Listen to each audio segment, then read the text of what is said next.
আমি এতটুকু বলতে পারি, জনগণের রায় বাংলাদেশ জাতীয়তাবাদী দল সরকার গঠনে সক্ষম হলে সেনাবাহিনীকে অবশ্যই কোনোভাবেই রাজনৈতিক স্বার্থে ব্যবহার করতে দেওয়া হবে না।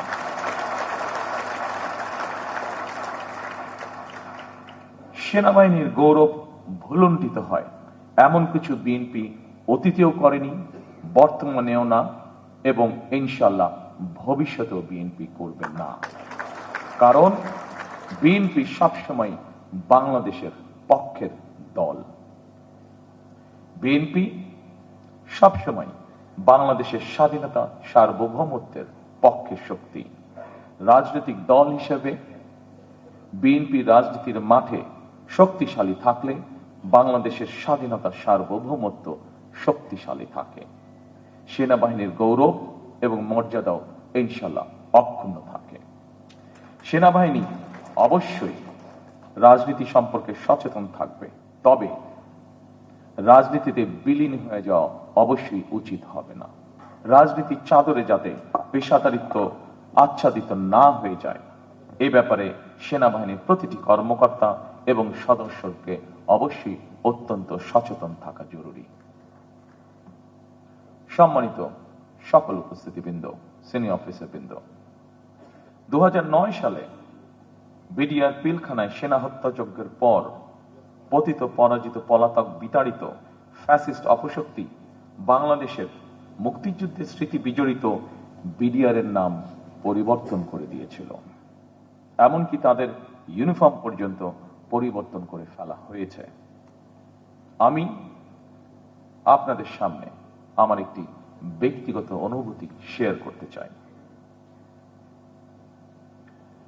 জনগণের রায় বিএনপি রাষ্ট্র পরিচালনার দায়িত্ব পেলে মুক্তিযুদ্ধের স্মৃতি বিজড়িত বিডিআর এর নাম পুনর্বহাল করতে চাই আমরা।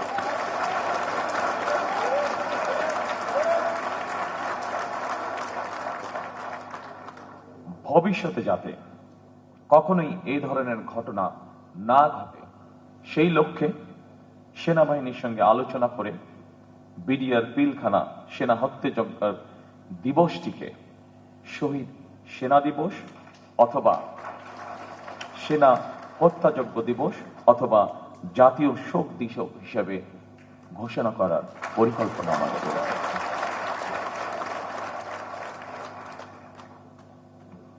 সম্মানিত সকল উপস্থিতিবৃন্দ, আপনারা যারা সেনাবাহিনীর সাবেক কর্মকর্তা, আপনাদের সঙ্গে মতবিনিময় সভা করার আগেই সাবেক কয়েকজন সিনিয়র কর্মকর্তা এবং সদস্যদের কল্যাণে বেশ কয়েকটি সুপারিশ উপস্থাপন করেছেন।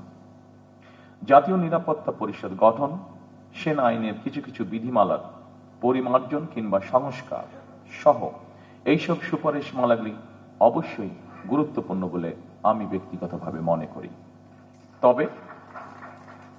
তবে এই মুহূর্তে এতটুকু বলতে পারি, আগামী 12ই ফেব্রুয়ারির জাতীয় নির্বাচনে জনগণের রায় আল্লাহর রহমতে ইনশাআল্লাহ বিএনপি রাষ্ট্র পরিচালনার দায়িত্ব পেলে আপনাদের উপস্থাপিত এইসব সুপারিশমালা বাস্তবায়নের জন্য সেনাবাহিনী সাবেক এবং বর্তমান কর্মকর্তাদের সমন্বয়ে আমরা একটি কমিটি গঠনের পরিকল্পনা করেছি। এই কমিটির সুপারিশ অনুযায়ী দাবি দেওয়াগুলির পরীক্ষা নিরীক্ষা করে প্রতিটি সুপারিশ পর্যায়ক্রমে ইনশাআল্লাহ আমাদের বাস্তবায়নের ইচ্ছা আছে। পরিশেষে আমি হয়তো সকল কথা এতক্ষণ পর্যন্ত যেগুলো বলেছি, সেই কথাগুলোর মধ্যে হয়তো অনেকেই আশ্বস্ত হতে পারেননি, কিছু কথা হয়তো রেখে দিয়েছেন। তবে পরিশেষে সেনাবাহিনীর সাবেক কর্মকর্তা এবং সদস্যদের একটি দাবি ছিল, 1 rank 1 pay নীতি। আমি আপনাদেরকে অত্যন্ত আনন্দের সঙ্গে জানাতে চাই যে ইতিমধ্যেই আমরা আমাদের দলীয় ম্যানিফেস্টোতে 1 rank 1 pay অন্তর্ভুক্ত করে নিয়েছি এবং এটি আমরা বাস্তবায়নের ঘোষণা এরই মধ্যে জাতির সামনে উপস্থাপন করেছি।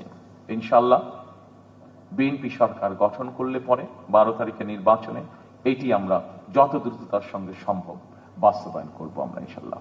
পরিশেষে সকল উপস্থিতিবৃন্দ, আপনাদেরকে আন্তরিক ধন্যবাদ আবারও জানাতে চাইছি আমাকে এবং আমার স্ত্রীকে আজকে এই সুন্দর অনুষ্ঠানে আমন্ত্রণ জানানোর জন্য। সকলে ভালো থাকবেন ইনশাল্লাহ, সকলে সুস্থ থাকবেন ইনশাল্লাহ। আসুন আমরা চেষ্টা করি আমাদের প্রত্যাশিত একটি সুন্দর নিরাপদ বাংলাদেশ যাতে আমরা গড়ে তুলতে পারি। মা, পিম্পল 5 দিনেই চলে যাবে। যাবে না মা। যাক, নিমের 5 অংশের পাওয়ারে 5 দিনেই দূর হবে পিম্পল। হিমালয়া পিউরিফাইং নিম ফেস ওয়াশ।